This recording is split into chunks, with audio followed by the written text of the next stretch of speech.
जो भ्रष्ट होने के चांस होते हैं वो प्रायः स्त्री पुरुष शरीर के आकर्षण से होते हैं। जैसे आज आपने अच्छा पदार्थ पा लिया, कोई विशेष फर्क की बात नहीं। आपने थोड़ा धन संग्रह कर लिया, विवेक हुआ, आपने साधु भंडारा कर दिया, कोई हानि नहीं हुई। आपकी बड़ी यश कीर्ति हो रही, थोड़ा सुलझ गए, समझ गए कि भगवत संबंध से यश कीर्ति हो रही, वो आपको फंसा नहीं पाए। एक विशेष फंसने का, भ्रष्ट होने का चांस होता है स्त्री पुरुष का आकर्षण।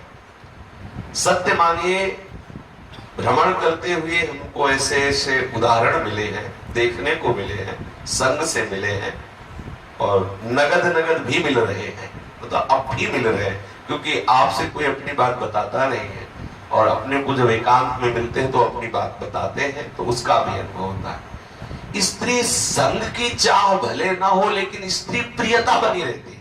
ध्यान रखना, स्त्री साधक के हृदय में पुरुष संग भले ना हो पावे, लेकिन पुरुष की प्रियता बनी रहती है, पुरुष शरीर की प्रियता बनी रहती है। ये देखा, मतलब सूक्ष्मता की बात, ठीक बात समझ लीजिए। यदि आप विषयी पुरुषों का दर्शन करेंगे तो विषय संयोग की लालसा होगी। संगम त्यजेत मिथुन प्रतिनाम मोक्षो सर्वात्मनान विसृजेत बहिरिंद्रियाणि। ये सौभरी जी का अनुभव है, उन्होंने इस श्लोक कहा है। जहां माताएं बहनें हो, हम उस साधक को बहुत हेय समझते हैं जो साधना में इस बात की छूट करता है, स्त्रियों से बात करता है, स्त्रियों की तरफ देखता है। किसी की ताकत है तुम्हें आदि तरफ अंगुली कोई उठा सके? जैसे किसी साधक ने आज अब बताया कि हमको किसी ने ऐसा कहा, अगर तुम गलत नहीं होगे तो तुम्हारी तरफ अंगुली उठाने की किसी के सामर्थ्य नहीं है, निश्चित समझो। हाँ, ये जरूर हो सकता है तुम 10% गलत हो तो 90% और जोड़ के 100% कह देगा। ध्यान रखना, कोई भी साधक किसी भी माता बहन की तरफ देखा तो निश्चित पति तो हो जाएगा, उसे कोई नहीं रोक सकता, क्योंकि दृष्टि से संग। एक मछली की क्रीड़ा को देखकर सौभरी महाराज ने अपना अनुभव कहा है। ये बिल्कुल साधक को सावधान रहने की जरूरत है, भ्रष्ट होने का चांस ही न दिया जाए। आंतरिक जब मन विषय का चिंतन करे, उसी समय सावधान होकर पुकारो, उसी समय सत्संग करो, उसी समय भागो और किसी ऐसे संत के समीप जाओ जो तुम्हें वो बल प्रदान कर सके। तत्काल आप मन पर शासन कीजिए, और अगर ऐसा कोई संयोग ना मिले तो फिर प्रगट में वहां मत रुकिए जहां ऐसे विषय सामग्री का बाहुल्य हो, संयोग हो, जहां माताएं बहनें रहती हो, जिनका देखना सहज में हो रहा हो, जहां ऐसे आश्रम में तो रहना ही नहीं चाहिए साधक को जहां माताएं बहनें सहन करती है और वही तुम्हारा बगल में कमरा। कभी नहीं होना चाहिए। भीख मांगे, खाए, फुटपाथ में भरे पड़े, अपने जीवन को नष्ट न करें। बहुत कम समय है, हमने देखा है 70-70, 90-90 वर्ष की अवस्था में भी स्त्री प्रियता, पुरुष प्रियता बनी रहती है। मन बहुत बेईमान, थोड़ी देर के लिए आपको सिद्ध बना देगा, इसके बाद वो क्या दुर्दशा करेगा आप सोच भी नहीं सकते। जो परमार्थ से आगे बढ़ना चाहता है, परमार्थ में आगे बढ़ना चाहता है, उसको ठीक शास्त्र और सदगुरु के अनुसार चलना चाहिए। दृष्टि को बचा के होश में, बहुत कीमती जन्म है, किस लिए? बहुत सावधानी। भ्रष्ट होने का निमंत्रण हम देते हैं, स्वयं देते हैं। अंदर से भोगों का संकल्प और बाहर से भोगी पुरुषों का सानिध्य। जरा महापुरुषों के वचनों पर ध्यान। संगम त्यजेत मिथुन प्रतिनाम मोक्षो। जो मोक्ष प्राप्त करना चाहता है उस मुमुक्षु को विषयी पुरुषों का कदापि संग, भूखे मर जाएंगे लेकिन विषयी पुरुषों का संग नहीं करेंगे। वहां हम नहीं बैठेंगे जहां स्त्रियों का स्पर्श प्राप्त हो, हम वहां नहीं बैठेंगे जहां उनके दर्शन में सुविधा हो। भले अलग एकांत बैठ जाओ, ऐसे बैठ जाओ, अपनी चेष्टाओं को देखो, कहीं कामुक चेष्टाएं तो नहीं है, कहीं ऐसा तो नहीं हमारे हृदय में स्त्री प्रियता या स्त्री साधक पुरुष प्रियता जागृत हो। वही काट दो जहां प्रियता प्रकट हो रही, आप स्वतंत्र हो जाएंगे। एक दिन ऐसा आएगा कि स्फुरण ही खत्म हो जाएगी, चाहे माताएं बहनें आसपास बैठी रहे। जब भगवत भाव आ गया फिर कोई परास्त नहीं कर सकता है। पर सावधान, अंतिम श्वास तक साधक को सावधान रहना चाहिए। भ्रष्ट होने के चांस ही कहा है, भगवत बल है, हमें कौन परास्त कर सकता है? परास्त तभी हम होते हैं जब भगवत आज्ञा का उल्लंघन करते हैं। स्वयं भगवान कपिल देव जी कहते हैं कि पुरुष साधक स्त्री को साक्षात मूर्तिमान मृत्यु देखे।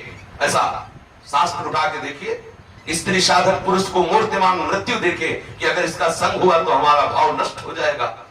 ये क्यों? भगवान ने जब रचना की तो उसका सूत्र भी बता दिया कि आप ऐसे बचिए, आप इस मार्ग से चलिए। अब होना तो कुछ है नहीं, आप भौरे की तरह इधर उधर मंडराएंगे और दृष्टि डालेंगे तो भ्रष्ट नहीं होगे, होगी क्या?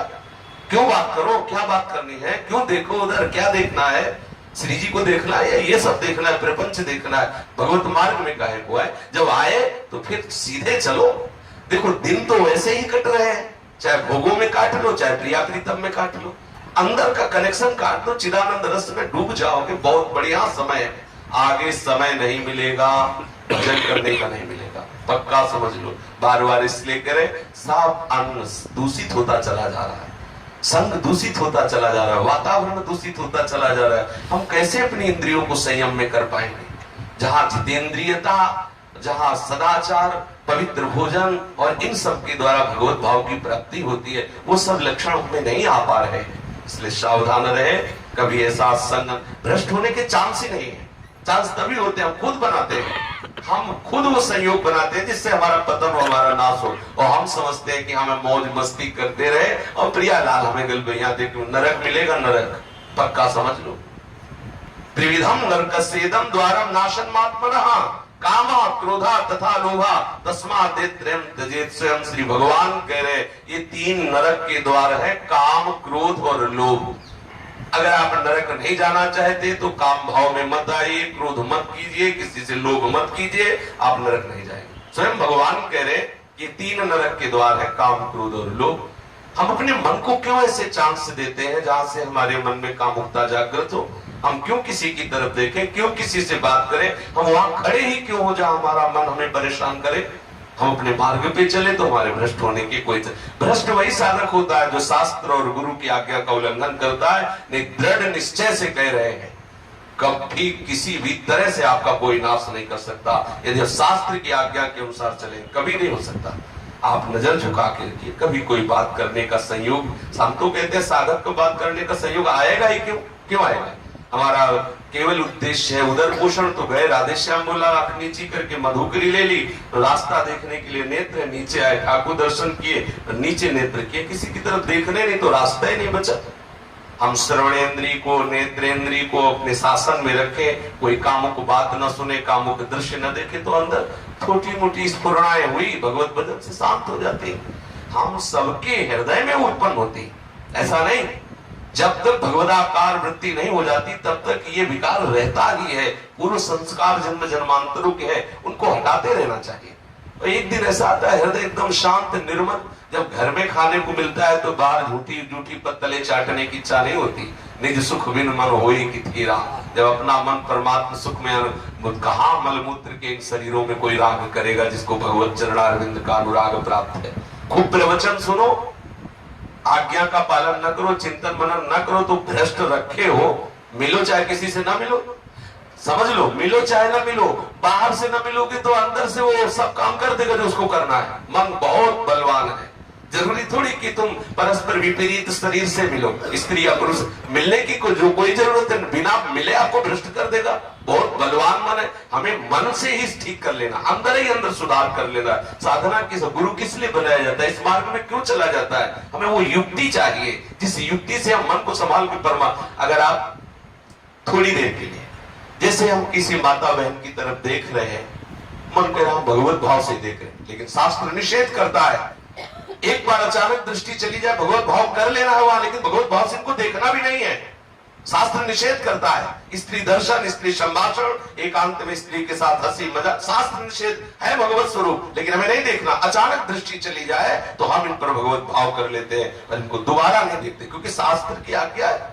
ऐसे स्त्री साधक को पुरुष के लिए भाव रखना चाहिए। तो भ्रष्ट होने के चांस तभी होते हैं जब हम कहीं ना कहीं शास्त्र और गुरु की आज्ञा का उल्लंघन करते हैं। नहीं तो निश्चित समझो, अब अहंकार वाली बात होगी, जीवन में कभी भर नेत्र से किसी माँ बहन की तरफ देखने का अवसर ही ठाकुर जी ने नहीं दिया। ऐसी रहनी वैसा रहा, और ऐसे हृदय में इतनी जलन रही है कि क्या देखे, किसकी तरफ देखे, हृदय की जलन ही नहीं बुझा पाए तो दूसरे की तरफ क्या देखे।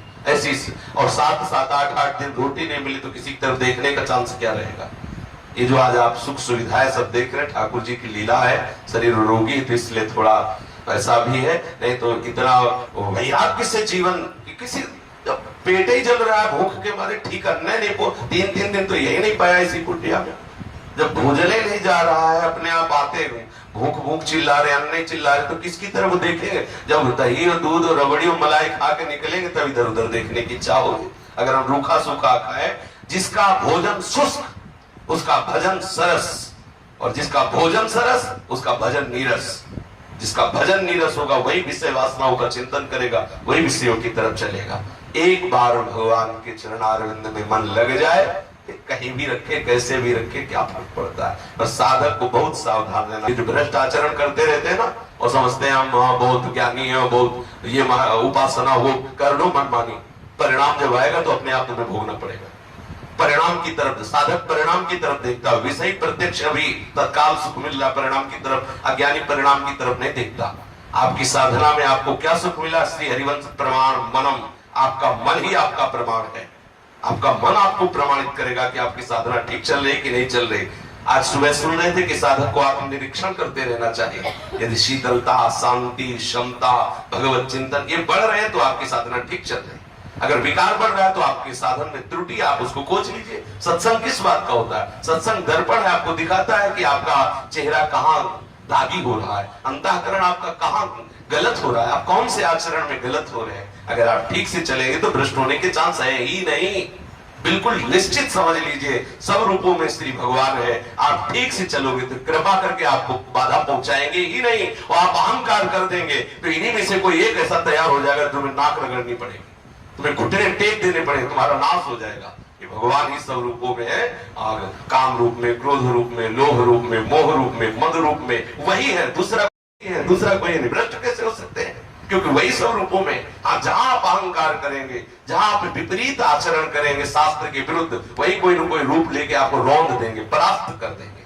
इसलिए भ्रष्ट होने का चांस उसी साधक को है जो शास्त्र और सदगुरुदेव की आज्ञा के विपरीत आचरण करता है।